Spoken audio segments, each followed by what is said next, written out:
ഇന്ന് നമ്മൾ നോക്കാൻ പോകുന്നത് വാറന്റ് എന്ന വെബ് സീരീസിനെ കുറിച്ചാണ്. Z5 OTT ആപ്പിൽ ഇത് ലഭ്യമാണ്. ഇപ്പോൾ വെറും 4 എപ്പിസോഡുകൾ മാത്രമാണ് റിലീസ് ചെയ്തിരിക്കുന്നത്. ബാക്കി 4 എപ്പിസോഡുകൾ ഉടൻ തന്നെ റിലീസ് ചെയ്യും. കോട്ടൈ കറുപ്പ് എന്ന് വിളിക്കപ്പെടുന്ന ഒരു പോലീസുകാരന്റെ ജീവിതത്തിൽ നടക്കുന്ന സംഭവങ്ങളിലൂടെയാണ് ഈ സീരീസ് മുന്നോട്ടു പോകുന്നത്. ഈ സീരീസിന്റെ തുടക്കത്തിൽ തന്നെ ഒരു ലോക്കപ്പ് മരണം നടക്കുന്നുണ്ട്. അതിനെക്കുറിച്ചുള്ള അന്വേഷണം നടന്നുകൊണ്ടിരിക്കുകയാണ്.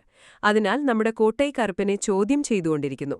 ആ സമയത്ത് അദ്ദേഹം എന്തിനാണ് പോലീസ് ഡിപ്പാർട്ട്മെന്റിൽ വന്നത്, അദ്ദേഹത്തിന്റെ കുടുംബം, ജോലിയിൽ ചേർന്നതിനു ശേഷം അദ്ദേഹം കൈകാര്യം ചെയ്ത കേസുകൾ തുടങ്ങിയ കാര്യങ്ങളാണ് ഒരു യാത്ര പോലെ അദ്ദേഹം പറയുന്നത്.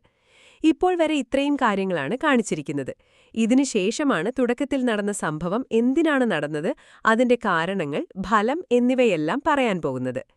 ഈ 4 എപ്പിസോഡുകളിൽ എനിക്കിഷ്ടപ്പെട്ട കാര്യങ്ങളെന്ന് വെച്ചാൽ, അഞ്ചാതെ എന്ന സിനിമയിലെ പോലെ ഒരു പോലീസുകാരന്റെ ആദ്യകാല ജീവിതത്തിലെ ബുദ്ധിമുട്ടുകൾ വളരെ കൃത്യമായി ഈ സീരീസിൽ കാണിച്ചിട്ടുണ്ട്. തുടക്കത്തിൽ അദ്ദേഹം ചെയ്യുന്ന തെറ്റുകൾ, അദ്ദേഹത്തിന്റെ പേര് കോട്ടൈ കറുപ്പ് എന്നാണെങ്കിലും എന്തിനാണ് അദ്ദേഹത്തെ കൊട്ടെ എന്ന് വിളിക്കുന്നത് എന്നതിന്റെ കാരണങ്ങളെല്ലാം വളരെ രസകരമായിരുന്നു. അതുപോലെ ഇതിലൊരു കേസ് മാത്രമല്ല, ഒരുപാട് കേസുകൾ ഈ 4 എപ്പിസോഡുകളിൽ കാണിക്കുന്നുണ്ട്. അതൊരു വെറൈറ്റി അനുഭവം നൽകുന്നു. അതിൽ അവസാന കേസ് പരിഹരിച്ച രീതിയെല്ലാം അത്യാവശ്യം ഇൻട്രസ്റ്റിംഗ് ആയിരുന്നു. വളരെ റിയലിസ്റ്റിക്കായ ഒരു പോലീസ് ജീവിതം തന്നെയാണ് ഈ 4 എപ്പിസോഡിലും കാണാൻ കഴിയുന്നത്.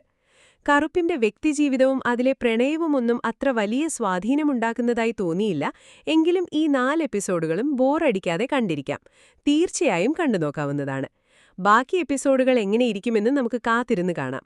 ഈ സീരീസിന് ഇപ്പോൾ വരെയുള്ള എന്റെ റേറ്റിംഗ് 5ൽ 3.5 ആണ്. എഡൽട്ട് കണ്ടന്റിനെ കുറിച്ച് പറയുകയാണെങ്കിൽ ചില ചീത്ത വിളികൾ ഇതിലുണ്ട്. അതുകൊണ്ട് അതിനനുസരിച്ച് പ്ലാൻ ചെയ്യുക. ഈ മൂവി റിവ്യൂ ഇഷ്ടപ്പെട്ടെങ്കിൽ ലൈക്ക് ചെയ്യുക. നിങ്ങളുടെ അഭിപ്രായങ്ങൾ താഴെ കമന്റ് ചെയ്യുക.